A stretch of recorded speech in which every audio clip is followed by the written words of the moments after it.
2월 특별 새벽기도회 첫째 날 주시는 하나님의 말씀은 신약성경 요한복음 17장 17절에서 26절까지의 말씀입니다. 요한복음 17장 17절에서 26절까지의 말씀, 우리 서로 교독하고 마지막 절 함께 합독하시도록 하겠습니다. 요한복음 17장 17절에서 26절까지의 말씀입니다. 제가 먼저 17절 읽습니다. 그들을 진리로 거룩하게 하옵소서. 아버지의 말씀은 진리니이다. 아버지께서 나를 사랑해 보내신 것 같이 나도 그들을 세상에 보내었고 또 그들을 위하여 내가 나를 거룩하게 하오니 이는 그들도 진리로 거룩함을 얻게 하려 함이니이다. 내가 비옵는 것은 이 사람들만 위함이 아니오 또 그들의 말로 말미암아 나를 믿는 사람들도 위함이니 아버지와 아버지께서 내 안에 내가 아버지 안에 있는 것 같이 그들도 다 하나가 되어 우리 안에 있게 하사 세상으로 아버지께서 나를 보내신 것을 믿게 하옵소서. 내게 주신 영광을 내가 그들에게 주었사오니 이는 우리가 하나가 된 것 같이 그들도 하나가 되게 하려 함이니이다. 곧 내가 그들 안에 있고 아버지께서 내 안에 계시어 그들로 온전함을 이루어 하나가 되게 하려 함은 아버지께서 나를 보내신 것과 또 나를 사랑하심 같이 그들도 사랑하신 것을 세상으로 알게 하려 함이로소이다. 아버지께서 내 지는 자도 나 있는 곳에 나와 함께 있어 아버지께서 생세전부터 나를 사랑하심으로 내게 주신 나의 영광을 그들로 보게 하기를 원하옵나이다. 의로우신 아버지여, 세상이 아버지를 알지 못하여도 나는 아버지를 알았사옵고 그들도 아버지께서 나를 보내신 줄 알았사옵나이다. 내가 아버지의 이름을 그들에게 알게 하였고 또 알게 하리니 이는 나를 사랑하신 사랑이 그들 안에 있고 나도 그들 안에 있게 하려 함이니이다.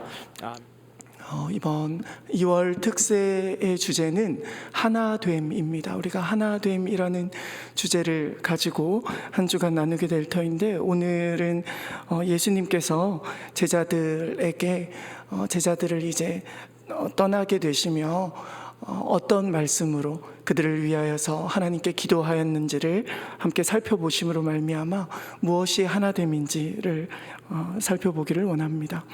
사도 바울은 에베소 교회에 보내는 편지에서 마귀의 간계를 능히 대적하기 위해 하나님의 전신갑주를 입어야 된다라고 그렇게 말씀하면서 우리가 영적 전쟁에서 승리하여야지만 교회가 설 수 있음을 강조하고 있습니다. 단순히 영적 전쟁이라는 그런 교회에서 쓰는 익숙한 용어로 제가 말씀을 드리려고 하는 것이 아니라, 우리는 우리가 살고 있는 이 땅을 눈에 보이는 전쟁보다 보이지 않는 전쟁이 훨씬 치열함을 늘 염두에 두어야 합니다. 왜냐하면 그 영적 전쟁에서 밀리느냐 밀리지 않느냐에 따라 단순히 지금의 생뿐만이 아니라 우리의 영원한 생이 결정되기 때문입니다.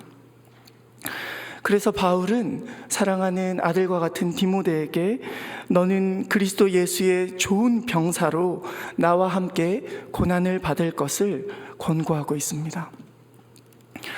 우리는 대적의 정체에 대해서 알 필요가 있습니다. 사탄과 마귀는 그런 같은 존재인데, 사탄은 히브리어로 그렇게 악한 영의 대장을 의미하는 것이고요. 그리고 마귀는 헬라어로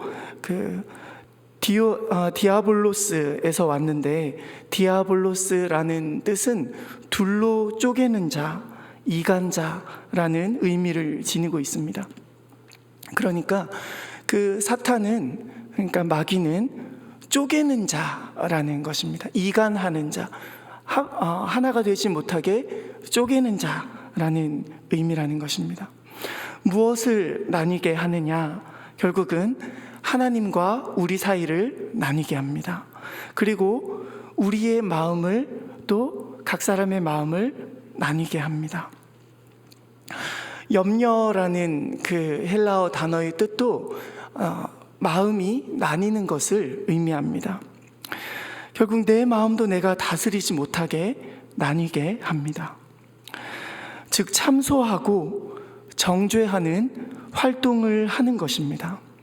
그러하기에 우리는 늘 사탄의 정죄와 참소 앞에서 빚쟁이가 찾아오면 벌벌 떠는 것처럼 그렇게 항상 우리가 사탄 앞에서 쫓겨다니는 것이 아니라 이미 빚을 갚아주신 그리스도의 대속의 피를 우리가 늘 가지고 있어야 합니다.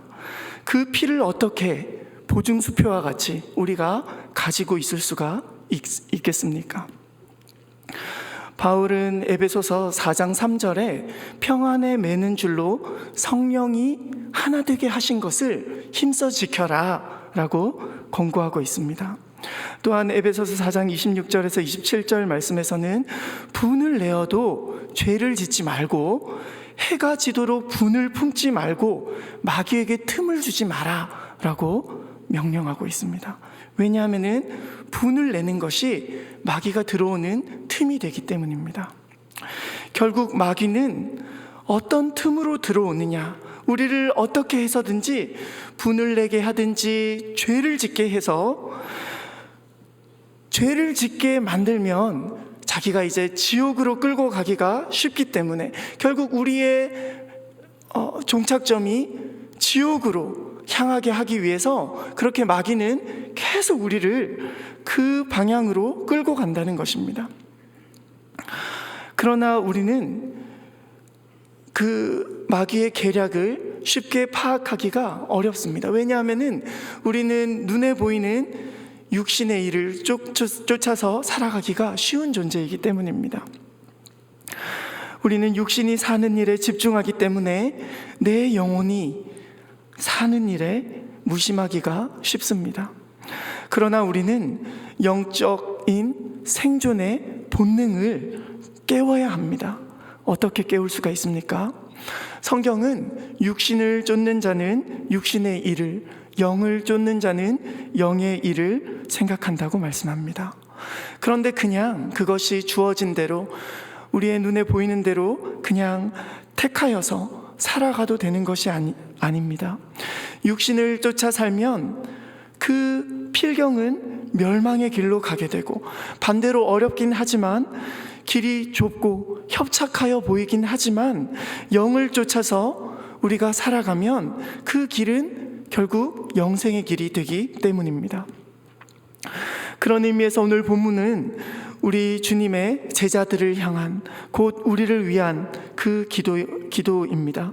우리가 무엇을 붙잡아야 하는 가를 우리에게 보여주고 있습니다.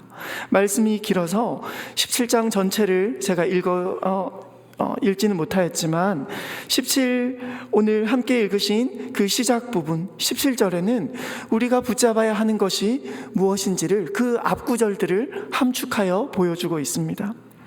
17절은 그것이 곧 진리 되신 아버지의 말씀이라고 말씀하고 있습니다. 앞구절들을 읽지 않았기 때문에 이 진리 되신 아버지의 말씀이 왜 중요한지를 잠깐 펼쳐주신 이 성경을 통해 살펴본다면 오늘 본문 17장의 6절에서 예수님께서 세상 중에서 아버지께서 내게 주신 사람들, 즉 택함을 입은 자녀들에게 아버지의 이름을 나타내었다라고 말씀하고 있고 그들이 아버지의 말씀을 지켰다고 말씀하고 있습니다. 아버지의 이름이라는 것과 아버지의 말씀이라는 것과 이게 계속 반복해서 그 뒤에도 나오고 있는데요. 그리고 7절에서 그들이 그 말씀을 들었고 8절에서는 그 말씀을 통해 예수님을 믿게 되었다고 말씀하고 있습니다. 요약하자면 예수님이 우리에게 주신 것은 우리를 사랑하사 아들을 보내신 하나님의 이름을 우리에게 알게 하셨고 그것이 11절에서는 그 이름으로 우리가 보존될 수 있다. 아버지의 말씀으로 그 이름으로 우리가 보존될 수 있다고 말씀하고 있습니다. 12절에는 예수님도 그 아버지의 이름으로 우리를 지켜내셨다라고 말씀하고 있습니다. 그리고 14절에는 아버지의 말씀을 우리에게 주셔서 세상이 우리를 미워하는 중에도 그 말씀으로 말미암아, 15절에는 그 말씀으로 말미암아 악에 빠지지 않고, 16절에는 세상에 속하지 않게 된다. 그러니까 아버지의 이름, 아버지의 말씀이 우리를 진리로 지켜주는 그 능력 있는 말씀이다 라고 말씀하는 것입니다. 즉 우리가 이 땅을 살아가지만 보이지 않는 영원에 잇대어 그렇게 살 수 있는 것은 오늘 본문의 3절 말씀과 같이 하나님을 아는 것, 그가 보내신 구원자, 결국은 그 구원자가 누구십니까? 아들을 낳으리니 이름을 예수라 하라. 이는 그가 자기 백성을 저들의 죄에서 구원할 자이심이라. 결국 구원자 대신 그 저들의 죄에서 구원할 자, 그 이름 예수를 아는 것이 우리의 구원의 이름이라는 것입니다. 영생은 곧 하나님을 아는 것, 예수를 아는 것이라는 것입니다. 그렇다면 하나님을 아는 것, 예수님을 아는 것은 무엇을 의미할까요? 그냥 지식적으로 나 성경 알아, 말씀 알아, 그 정도를 의미하는 것은 당연히 아니라는 것을 신앙생활을 해오시면서 깨달으셨을 것입니다. 요한복음 5장 44절 말씀은 너희가 서로 영광을 취하고 유일하신 하나님께로부터 오는 영광은 구하지 아니하니 어찌 나를 믿을 수 있느냐라고 말씀합니다. 우리가 말씀을 안다고 하면서도 내 영광을 취하고 너희가 서로 영광을 취하고 결국 정작 중요한 유일하신 하나님께로부터 오는 영광은 구하지 아니하니 어찌 나를 믿을 수 있겠느냐. 우리가 결국은 구하여야 하는 것은 하나님께로부터 오는 영광이라는 것이라고 예수님께서 요한복음 5장 44절에 말씀하고 계시는 것입니다. 예수님께서는 하나님을 그저 알고 계시는 정도가 아니라 하나님의 영광을 사모하시며, 늘 그 삶을 보면 하나님의 영광을 사모하시며 그 안에 머무르시며 항상 그분의 뜻만을 행하기를 원하시고 또 그 뜻만을 전하기를 원하시는 삶이 예수님의 삶의 전부이셨습니다.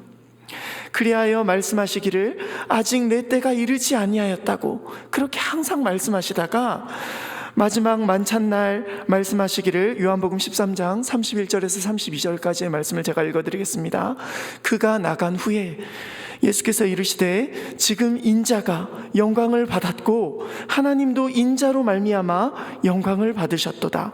만일 하나님이 그로 말미암아 인자로 말미암아 영광을 받으셨으면 하나님도 자기로 말미암아 그에게 영광을 주시리니 곧 주시리라 라고 말씀하시며 내가 곧 그분의 영광이 되어야겠다라는 것을 평생의 숙명처럼 안고 그렇게 평생의 사명처럼 안고 그 사명이 결국은 나를 영광스럽게 할 것이다 라는 것을 늘 기대하는 가운데 하나님과 함께 하시는 그 영광 가운데 사셨지만 내가 하나님을 영화롭게 하는 것은 하나님의 뜻을 행하는 것이다, 하나님의 뜻을 내가 이루어 드리는 거야 라는 그 사명 가운데 그 사명이 결국 나를 영광스럽게 할 거야 라는 그 사명으로 그 공생애를 감당하셨다는 말씀입니다.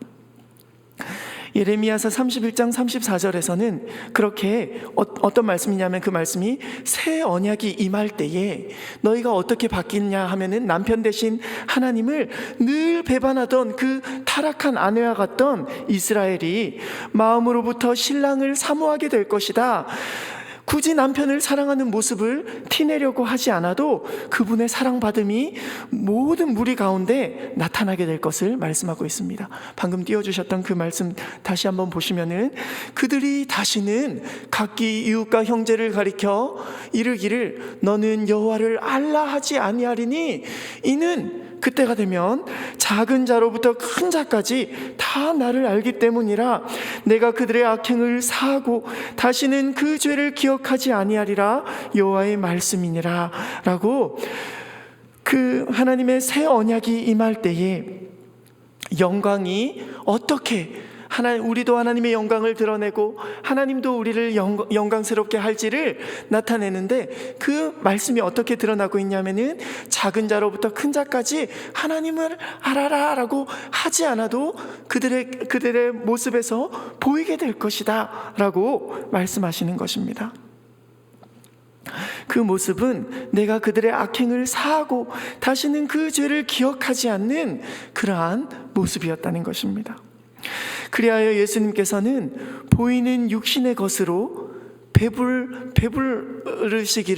배불리시기를 그렇게 원하는 권고하는 제자들에게도 요한복음 4장 34절 말씀에 예수께서 이르시되 나의 양식은 나를 보내신 이의 뜻을 행하는 것이야, 그의 일을 온전히 이루는 이것이야 라고 말씀하시면서 나는 하나님으로 배불러 하나님으로 만족해 라고 말씀하셨던 것입니다.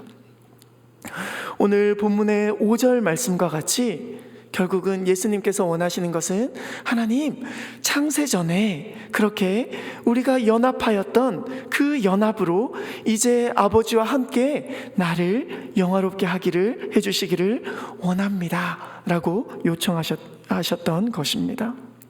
그렇게 우리 주님은 당신께서 제자들을 떠나시게 될 것을 말씀하시면서도 염려하는 제자들에게 걱정하지 마라, 너희를 위하여 예비된 처소가 있어 라고 말씀하시면서, 그렇다면 우리 주님이 그렇게도 자랑하시는 아버지를 우리에게 좀 보여주세요 라고 요청하는 빌립에게 이렇게 말씀하셨습니다. 요한복음 14장 10절 말씀입니다. 내가 아버지 안에 거하고 아버지는 내 안에 계신 것을 내가 믿지 아니하느냐? 내가 너희에게 이르는 말은 스스로 하는 것이 아니라 아버지께서 내 안에 계셔서 그의 일을 하시는 것이라. 아멘. 보이지 않아도, 빌립아 너 보이지 않잖아. 근데 믿음의 눈으로 내가 하나님과 연합되어 있음을 그렇게 제자들에게 말씀으로, 삶으로 나타내 보여주셨다는 것입니다. 그러면서 제자들에게도 포도나무의 비유를 통해 이 연합에 초대하고 계십니다. 요한복음 15장 10절에서 12절 말씀을 제가 읽어드리면, 내가 아버지의 계명을 지켜서 그의 사랑 안에 거하는 것 같이 너희도 내 계명을 지키면 내 사랑 안에 거하리라. 내가 이것을 너희에게 이름은 내 기쁨이 너희 안에 있어 너희 기쁨을 충만하게 하려 함이라. 내 계명은 곧 내가 너희를 사랑한 것 같이 어떻게 해요? 너희도 서로 사랑하라 하는 이것이니라. 너희가 서로 사랑하면, 하나가 되면 내가 아버지의 계명을 지켜서 그 사랑 안에 거하는 것 같이 너희도 내 계명을 지키는 것이 될 거야. 그것을 보여주는 것이 무엇이라고요? 우리의 하나 되는 것이라는 말씀입니다. 그렇다면 하나님과 원수되었던 우리가 어떻게 하나님을 드러내셨던 예수님처럼 그 연합에 참여할 수가 있겠습니까? 바로 우리 주님의 우리를 위해서 찢기시고 피 흘리사 우리의 죄를 대속하신 그 사랑, 실상은 영원한 지옥불에서 고통당할 수밖에 없는 우리의 참혹함을 벗어나게 해주신 그 귀중한 피의 값과 함께 지금도 우리와 함께 하시는, 나를 값으로 사신 그 예수님을 믿고 의지하는 것, 결국 주님의 말씀 안에 거하는 것이 유일하신 참 하나님과 그가 보내신 자 예수를 아는 삶이라는 것입니다. 그것이 어떻게 드러난다고요? 우리가 하나 되는을 통해서 그것을 드러낼 수가 있다는 것입니다. 우리는 이미 흑암의 권세에서 건져내어 그의 사랑의 빛의 아들의 나라로 옮김받은 백성입니다. 그리하여 고린도전서 3장 23절 말씀은 너희는 그리스도의 것이요 그리스도는 하나님의 것이니라 라고 말씀하시며 우리의 신분이 그리스도의 것이다 라고 증거하고 있습니다. 그리스도께서 하나님의 것인 것처럼 하나님과 원수되었던 우리 또한 그리스도의 것이 되어 이제는 하나님의 양자가 되었습니다. 그것이 겉으로는 어떻게 드러납니까? 요한일서 2장 11절에서 22절까지의 말씀입니다. 그의 형제를 미워하는 자는 여전히 어둠에 있고 또 어둠에 행하며 갈 곳을 알지 못하나니 이는 그 어둠이 그의 눈을 멀게 하였음이라. 자녀들아, 내가 너희에게 쓰는 것은 너희 죄가 그의 이름으로 말미암아 사함을 받았으며. 아멘. 우리 죄가 그의 이름으로 말미암아 사함을 받은 은혜를 누렸는데 그 큰 빚을 탕감받고도 형제를 여전히 미워하는 자는 빛 가운데 은혜를 입은 것을 알지 못하고 그 은혜를 감사하며 누리는 자가 아니라 여전히 어둠 가운데 있으면서 그렇게 빛 가운데서 나는 행하고 있어 착각을 하는 자라는 불쌍한 존재라는 것입니다. 결국 우리가 하나님의 자녀, 그리스도의 것이라는 우리의 신분이 증명되려면 오늘 본문의 18절 말씀과 같이 주님의 파송에 우리도 순종하여 우리도 그 탕감받은 은혜를 갚는 마음으로 세상 가운데 나아가야 한다는 말씀입니다. 우리 주님께서 우리를 보내셨다는 말씀입니다. 18절 말씀, 하나님께 아버지께서 나를 세상에 보내신 것 같이 나도 그들을 세상에 보내었다. 우리 주님이 우리를 파송하셨습니다. 명령입니다. 그리하여 히브리서 12장 14절 말씀은 모든 사람과 더불어 화평함과 거룩함을 따르라. 이것이 없이는 아무도 주를 보지 못하리라 라고 두려운 말씀을 하고 있습니다. 우리는 한편으로는 두려운 마음으로 이미 얻은 나의 구원이 내 연약함으로 마귀에게 틈을 줌으로 인하여 예수 죽인 것을 몸에 짊어지지 않는 그 순종하지 않음으로 인하여서 우리 구주 예수와 내가 아무 상관이 없는 자로 살아가고 있지는 않는지, 마귀에게 속아 여전히 나뉜 자로 살아가고 있지는 않는지 늘 나를 점검해 보아야 합니다. 그러나 다른 한편으로 그렇게 형제를 사랑하는 자는 그리스도 안에 있음을 깨닫고 감사해야 합니다. 너희가 내 안에 거하고 내 말이 너희 안에 거하면 무엇이든지 원하는 대로 구하라 라고, 그렇게 예수의 이름으로 구할 수 있는 권세가 그때에야 비로소 하나님 안에서 이루어진다는 것입니다. 우리 주님 또한 하나님과 함께 하셨기에 늘 연약함 가운데서도 응답받는 삶을 사셨습니다. 요한복음 11장 41절에서 42절까지의 말씀입니다. 제가 읽어드리겠습니다. 돌을 옮겨 놓으니 예수께서 눈을 들어 우러러 보시고 이르시되 아버지여, 내 말을 들으신 것을 감사하나이다. 항상 내 말을 들으시는 줄을 내가 알았나이다. 그러나 이 말씀하옵는 것은 둘러선 무리를 위함이니 곧 아버지께서 나를 보내신 것을 그들로 믿게 함이니이다. 아멘. 죄송합니다. 말씀을 너무 좀 길게 준비한 것 같아서. 우리는 그 예수님께서 너희가 믿으면 영광을 보리라 하지 아니하였느냐, 방금 함께 보신 말씀처럼 그 말씀이 오늘 함께 읽으신 본문의 23절 말씀처럼 24절 말씀처럼 아버지여, 내게 주신 자도 나 있는 곳에 나와 함께 있어. 결국은 믿는 자, 그 하나님 안에 거하는 자, 그 자는 무엇을 보게 된다고요? 마르다에게 말씀하신 것과 같이 아버지께서, 24절 말씀입니다, 아버지께서 창세 전부터 나를 사랑하심으로 내게 주신 나의 영광을 그들로 보게 하시기를 원하옵나이다. 하나님 안에 거하는 자, 형제를 사랑하는 자, 어렵지만 하나 되기를 간구하는 자는 그 영광을 예수님께서 너무나도 사모하셨던 하나님과 함께하는 영광, 그리고 너희가 믿으면 영광을 보리라 하지 아니하였느냐, 부활의 영광. 하나님, 영생은 곧 하나님을 아는 것과 그가 보내신 예수님을 아는 것입니다. 우리가 지식적으로 아는 것이 아니라 형제를 사랑하는 그것을 통하여서 구하는 것마다 하나님께 받는 영광, 그 영광 안에 우리가 하나됨을 통하여서 하나님 앞에 그렇게 나아가는 귀하고 복된 우리 성도님들 되시기를 예수님의 이름으로 축원합니다. 기도하도록 하겠습니다. 귀하신 주님, 은혜를 감사함을 드립니다. 우리는 그 영광을 보지 못할 자들입니다. 본질상 진노의 자녀들입니다. 그럼에도 불구하고 예수 그리스도를 보내심은 그 큰 사랑을 인하여서 우리에게 이미 나타내 보여주셨고, 예수님께서 이제는 창세전에 함께 하셨던 그 연합을 이들로 또한 하나가 됨으로 그 연합에 참여하기를 원합니다.